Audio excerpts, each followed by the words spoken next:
በስመ አብ ወወልድ ወመንፈስ ቅዱስ አሐዱ አምላክ አሜን። ጻድቅ ሆኖ ተመለሰ። በኦርቶዶክሱ ዓለም እጅግ ተወዳጅ ከሆኑ ውብ መጽሐፍት አንዱ ከሆነው ወንደድ ባይ ላቭ ዘ ላይፍ ኤንድ ዘ ዊዝደም ኦፍ ሴንት ፖሮፊሪዮስ ከተሰኘው የአንድ መነኩሴን ሕይወት ከሚተርክ ድንቅ መጽሐፍ ያገኘሁትን አጭር ጽሑፍ ላካፍላችሁ። አባ ፖሮፊሪዮስ እንዲህ ሲሉ ገጠመኛቸውን ያስታውሳሉ። በጥምቀት በዓል ሰሞን ውሃው ተጸልዮበት ከተባረከ በኋላ ለካህናት ወደ ሰው ቤት መሄድና ጠበል መርጨት የተለመደ ሥርዓት ነው። የሆነ ዓመት ላይ ይህንን ጠበል እየረጨው ምዕመናንን ለመባረክ ከቤተ ክርስቲያን ወደ መንደር ወጥቼ ነበር። በየቤቱ በር አንኳኳና አመ ተጠምቀ እግዚእነ በዮርዳኖስ፣ ጌታ በዮርዳኖስ በተጠመቀ ጊዜ እያልኩ እያዜምሁ ገባለሁ። ብዙ መኖሪያ ቤቶች ወዳሉበት መንደር እንደዘለቅሁ አንድ በብረት በር የተዘጋ ትልቅ ግቢ ጋር ደረስኩ።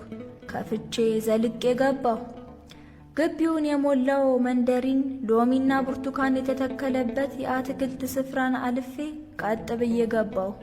ሕንፃው ወደ ምድር ቤትና ወደ ላይኛው ፎቅ የሚያስወጡ 2 ደረጃዎች አሉት። ወደ ላይ ወጥቼ አንዱን በር ታንኳኳ። አንዲት ሴት ብቅ ብላ በሩን ከፈተች። አመ ተጠምቀ እግዚእነ በዮርዳኖስ ብዬ ማዜም ስጀምር በፍጥነት አስቆመችኝ። ይሁንና ድምጤ በደንብ ተሰምቶ ስለነበር ከግራ ከቀኝ ካሉት ክፍሎች ውስጥ ወጣት ሴቶች ወደ ኮሪደሩ ብቅ ብቅ ማለት ጀመሩ። ነገሩ ገባኝ። አሃ ዘልቅ የገባሁት ለካ መሽታ ቤት ከሚሰሩ ሴቶች ቤት ኑሯል አልኮኝ በሆዴ። እባክዎን ይሂዱ አባ አለች ቀድማ የወጣችዋ ሴት። እነዚህ ሴቶች መስቀል መሳለም የሚገባቸው አይደሉም። እኔን ያሳልሙኝና ቶሎ ይሂዱ አለች በችኮላ። ወስተር አልኩና ካህን ነኝ፣ ቤቱን ሳልረጭ አልሄድም አልኳት። እሱን ይችላሉ፣ እነዚህ ሴቶች ግን መስቀሉን አይሳለሙም ብላ ፍርጥም አለች። መስቀሉን መሳም የሚገባው አንቺ ሁኚ፣ እነርሱ በምን እናውቃለን?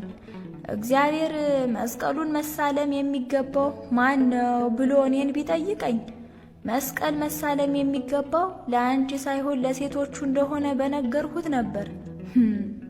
ምክንያቱም ከምትመጻደቂው ከአንቺ ይልቅ የእነርሱ ነፍስ ትሻላለች ብዬ ገሰጽኳት። ደንግጣ ዝም አለች።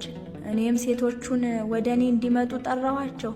ከዚያም አመ ተጠምቀ እግዚእነ በዮርዳኖስ እያልኩ ከመጀመሪያው በበለጠ ኃይል መዘመር ቀጠልኩ። እግዚአብሔር ወደ እነዚህ ምስኪን ነፍሳት እንድመጣ እንዳመቻቸልኝ ስላወቅኩ ውስጤ በደስታ ተሞልቶ ነበር። ሁሉም መስቀሉን ተሳለሙ። ሁሉም ያጌጠ ልብስ ለብሰው ሊወጡ ተዘጋጅተው ነበር። እንዲህም አልኳቸው፣ ልጆቼ እግዚአብሔር ይባርካችሁ። እግዚአብሔር የሚወደው ሁላችንንም ነው። እርሱ መልካም ነውና ለኃጢአተኞችም ለጻድቃንም ዝናምን ያዘንባል። እርሱ የሁላችን አባት ነውና ለሁላችን ይጨነቃል። ከእኛ የሚጠበቀው ወደ እርሱ መምጣት፣ እርሱን መውደድና መልካም መሆን ብቻ ነው። እርሱን ውደዱ፣ ምንኛ ደስተኛ እንደምትሆኑም ታያላችሁ።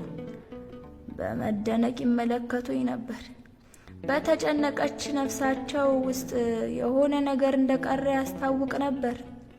እናንተን ለመባረክ እግዚአብሔር ዛሬ ወደዚህ ቤት የመምጣትን ክብር ስለሰጠኝ እግዚአብሔርን አመሰግነዋለሁ አልኳቸው። ከዛም ለመሄድ ስነሳ እግዚአብሔር ለዘላለም ይባርካችሁ አልኳቸው።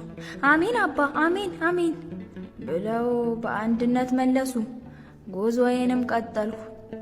ቅዱስ አባ ጊዮርጊስ ዘጋስጫ እግዚአብሔር በጽድቁ ከሚመካ ጻድቅ ይልቅ ስለ ኃጢአቱ የሚያለቅስ ዘማዊን ይወዳል ይላል።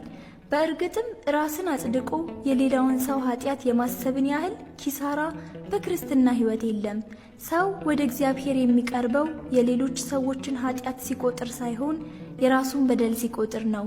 ነቢዩ ዳዊት እኔ መተላለፌን አውቃለሁና ኃጢአቴም ሁልጊዜ በፊቴ ነውና እንዳለው እግዚአብሔር ኃጢአትህ ተሰረየችልህ የሚለው ሰው የራሱን ኃጢአት ዘወትር የሚያስብ ሰው ነው። የነነዌው ቅዱስ ማር ይስሐቅ መላእክትን ከሚያይ ሰው ይልቅ የራሱ ኃጢአት የሚያይ ሰው ይሻላል ይላል ባለ በገናው። እባክህ ጌታዬ ስጠኝ መስታወት፣ የሰው ስራን ትቼ የኔን አይበት እንዳሉ የራሱን በደል ማየት ከሚችል በቀር ይቅርታን የሚያገኝ የለም። ለብዙዎቻችን ከራሳችን ይልቅ የሰው ጉድፍ ማውጣት ይቀለናል። ሰው ሆኖ ሌላ ሰውን ኃጢአተኛ ነህ የማለትን ኃጢአትና ትዕቢት ግን የለም። የሰዎችን ድክመት ባየን ጊዜ ከመሳደባችን በፊት እኛ ከዚያ ሰው በኃጢአት ብዛት በምንም እንደማንሻል ማሰብ አንደበታችንን ይሰበስብልናል። አባ ሲድራስ የተባለ አባት አንድ ወጣት መነኩሴ የወይን ፍሬ ሰርቀሃል ተብሎ ከገዳም ሲባረር አይቶት ተከትሎት ወጣ። አባታችን ወዴት ትሄዳለህ ሲሉት እሱ ወይን ሰርቆ ከተባረረ እኔ የሰራሁት በደል ብዙ ነውና አብሬው በወጣ ይሻለኛል አለ። በዚህም ምክንያት መነኩሴውን ከመባረር አድኖታል። ወዳጄ እኔና አንተ በወንድማችን የምንፈርደው ከእርሱ የባሰ የተሸሸገ በደል ተሸክመን መሆኑን አንርሳ። እኔ እንኳ ብዙ ኃጢአት የለብኝም የምንል ከሆነ ግን በድሏል ካልነው ሰው የከፋ ለንስሐ መንገድ የሌለው በደል ውስጥ ነን። እግዚአብሔር ሊያድነን የሚችለው ከምናምነው ኃጢአታችን እንጂ ከመመጻደቃችን አይደለም። በወንጌል ጌታችን ከተናገራቸው ታሪኮች እጅግ የተዋቡት ምንባባት ኃጢአታቸውን ያልደበቁና ያልተመጻደቁ ኃጢአተኞች ታሪክ ነው። የዘኬዎስ፣ የባለሽቷ ማርያም፣ ልትወገር የነበረችዋ ሴት ወዘተ ታሪኮች ኃጢአታቸውን አምነው ይቅርታ ያገኙ ሰዎች ታሪክ ናቸው።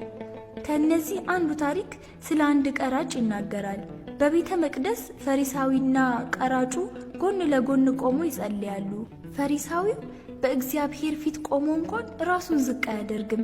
አፉን ሞልቶ ጽድቁን ያወራል።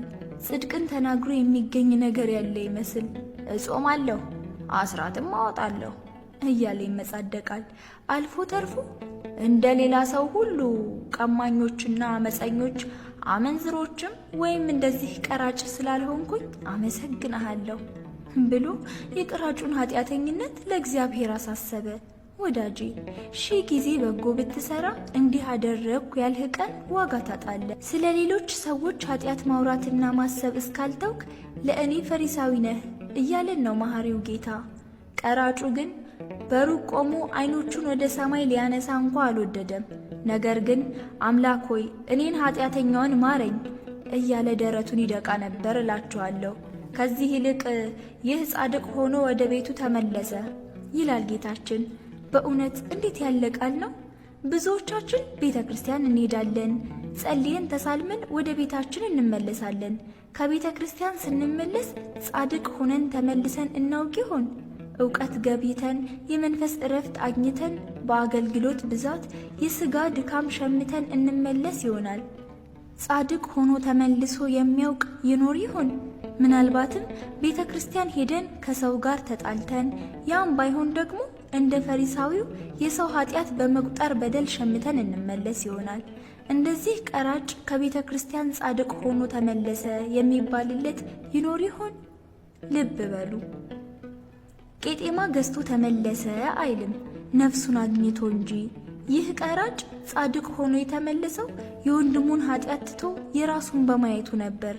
ጌታ ሆይ ከዚህ በኋላ ቤትህን ረግጬ ስመለስ ጻድቅ አድርገህ መልሰኝ፣ ኃጢአቴን አይቼ ለማልቀስ እንባን አድለኝ ከማለት በላይ ምንም ጸሎት የለም እኮ። ይህ ቀራጭ ደረቱን ይደቃ ነበር ይላል። በዝማሬ ተሻምተን ከበሮ ከምንደቃው በላይ ደረታቸውን በእንባ የሚደቁ ትሑታን ለእግዚአብሔር ጎልተው ይታዩታል። ወስብሐት ለእግዚአብሔር ወለወላዲቱ ድንግል